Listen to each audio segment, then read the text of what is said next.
Bora falar também sobre Flamengo versus Estudiantes. O time argentino tem causado em seu país, prometendo bastante animosidade para a partida de volta. Conta também sobre o clima de guerra preparado por argentinos para o duelo entre Flamengo e Estudiantes. Para completar, Palmeiras virou o favorito ao título do Campeonato Brasileiro, de acordo com os matemáticos da Universidade Federal de Minas Gerais, depois da rodada do fim de semana. Vem da Argentina a informação de que o Flamengo está de olho em um zagueiro do River Plate. Vídeo de hoje do canal do Nicola traz mais detalhes sobre essa história e fala e muito mais. Fala aí pessoal, sou Jorge Nicola, bem-vindos a mais um vídeo do canal. Sempre bom ter vocês por aqui, sempre dá tempo de pedir para deixar like, se inscrever no canal e ativar as notificações. Bora te falar sobre o Flamengo para contar que na Argentina o site El Craque Deportivo afirma que o rubro-negro monitora a situação do zagueiro Lautaro Rivero, 21 anos de idade, revelado na base do River Plate, emprestado ao Central Córdoba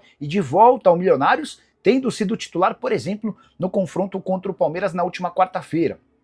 O Lautaro foi uma indicação do Marcelo Gallardo, ele ficaria até o fim da temporada no Central Córdoba. O Marcelo Gallardo pediu o retorno do atleta por entender que ele teria utilidade. E o Rivero foi titular no confronto contra o Palmeiras e em outras 5 partidas desde que retornou agora na metade do ano. Jogador com enormes predicados, 1,85 m de altura, hoje avaliado em 4 milhões de euros. Ninguém no Flamengo se manifestou sobre esse atleta por enquanto, é apenas uma especulação que vem da Argentina. Embora lembramos que o sistema defensivo do Flamengo vai sofrer mudanças importantes para a próxima temporada. O zagueiro Cleiton tem contrato só até dezembro e não fica. O zagueiro Iago, que pertence ao sub-20, não será aproveitado no time principal, o Felipe Luiz já deixou bem claro, e o Iago será negociado. Também existe a chance de Léo Pereira e Léo Ortiz serem negociados, são atletas com enorme visibilidade e muito mercado. Diante disso, já existia até no Flamengo a busca por um defensor, e é possível que por conta desses movimentos que eu acabei de contar, exista uma necessidade firme, forte, de que o Flamengo vá ao mercado em janeiro para contratação de atletas. Você sabe, a janela por agora está fechada e é impossível fechar ou contratar qualquer jogador do Brasil ou do exterior. Hora de falar sobre o Flamengo, para contar que o Estudiantes não reconhece a retirada do cartão de Gonzalo Plata, muita confusão na Argentina. Por lá, através de informações cedidas pelo Estudiantes, a imprensa argentina tem causado, apontando um possível complô a favor do Flamengo para classificar o time brasileiro para as semifinais da Libertadores, basicamente aquilo que o pessoal do Flamengo fez depois da péssima atuação de Andrés Rojas, o árbitro da partida de ida na última quinta-feira, árbitro que não marcou um pênalti a favor do Flamengo em cima de Samuel Lino, árbitro que expulsou Gonzalo Plata quando na verdade deveria ter marcado outro pênalti a favor do Fla. Pois bem,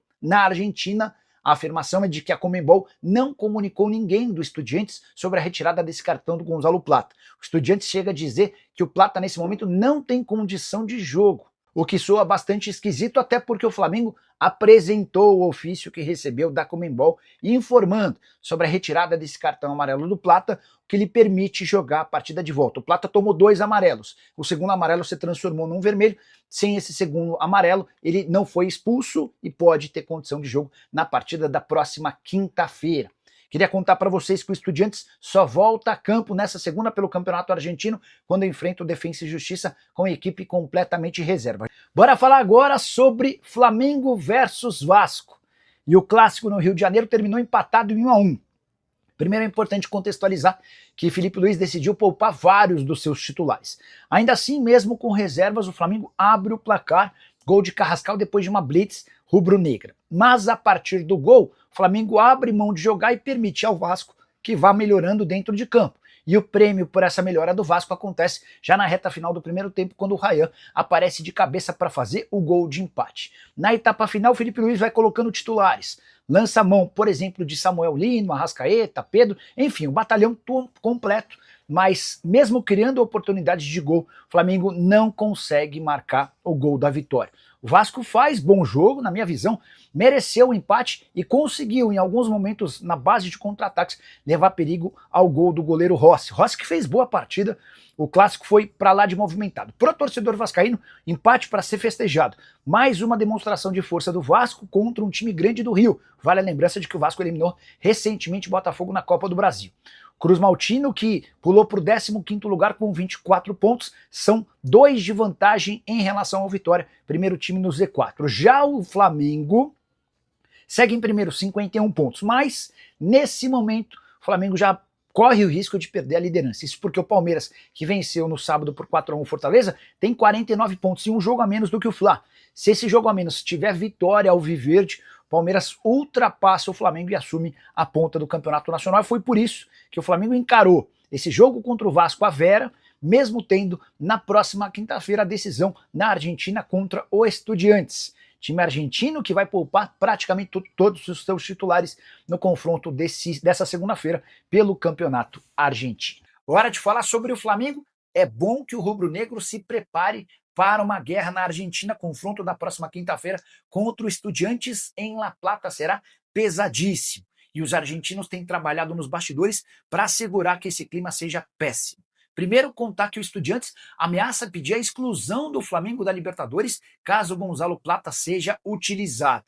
Importante lembrar que na semana passada a Conmebol mandou um ofício para o Flamengo liberando o Plata para jogar porque o segundo cartão amarelo, que resultou na expulsão na última quinta-feira, foi anulado. Mas o Estudiantes alega ter um documento em mãos que permite ou que não permite ao Flamengo a utilização do Plata, uma coisa maluca. Como é que o Flamengo recebe um ofício da Conmebol e o outro time que não tem nada a ver com a história diz que se ele entrar em campo, o Flamengo pode ser excluído da competição? Eu acho que é jogo de conversa, aquela conversa fiada para vice-cola. Outro ponto importante, na Argentina espalharam o endereço do hotel onde o Flamengo vai estar, como uma forma de estimular torcedores do Estudiantes a infernizarem o dia a dia dos atletas do Flamengo. É natural que sejam soltos fogos de artifício durante a madrugada, aquela coisa para atrapalhar o sono, enfim.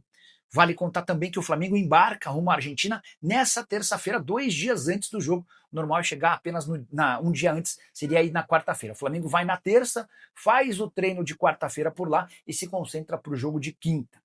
Para fechar, essa é uma conversa de rede social entre torcedores do Estudiantes.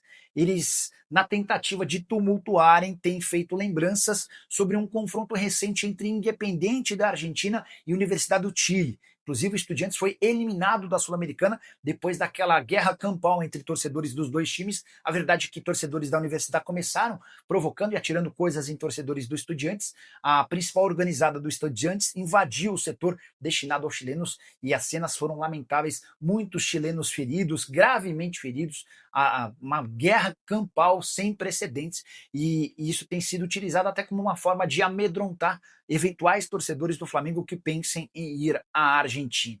Só para completar, o Fla, que empatou com o Vasco da Gama, tropeço importante no Campeonato Brasileiro, deve ter o retorno de Jorginho na próxima quinta-feira. O atleta foi poupado do clássico, exatamente para chegar a 100% no jogo decisivo da Libertadores da América. O Flamengo joga por um empate ou por qualquer vitória, porque venceu por 2-1 na partida de ida. Hora de falar sobre o Palmeiras, favorito ao título do Campeonato Brasileiro, e não sou eu quem estou falando, e sim a Universidade Federal de Minas Gerais.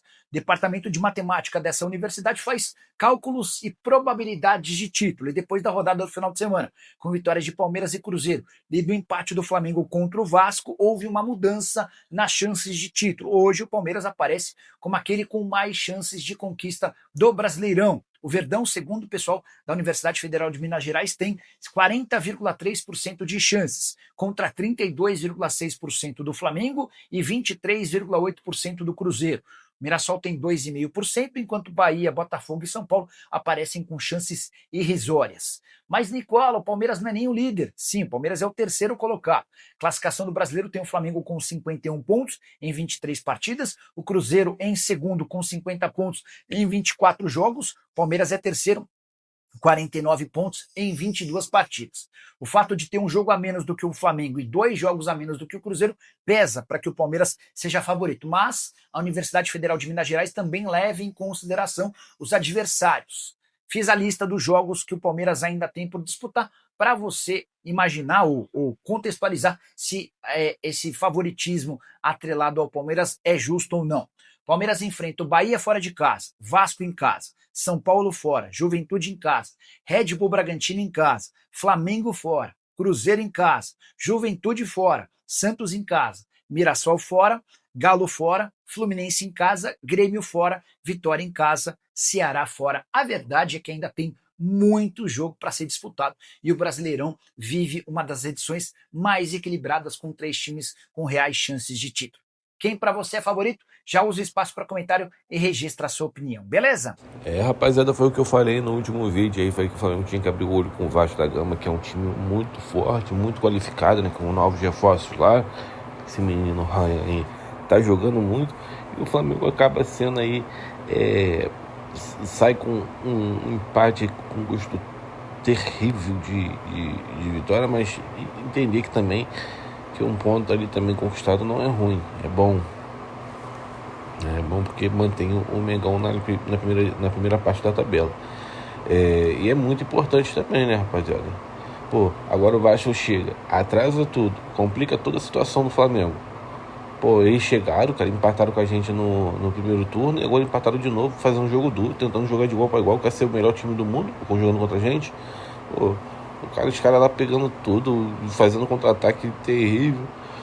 Rapaz, o teu lance ali com a Ryan quase sai de cara com o gol. Se o Léo Ortiz não tira aquela bola aí com a pontinha do pé ali, já era. Ia sair de frente com o gol ali, ia fazer o gol, ia fazer a virada. Muita loucura mesmo. Esse Vasco aí não tá pra brincadeira não.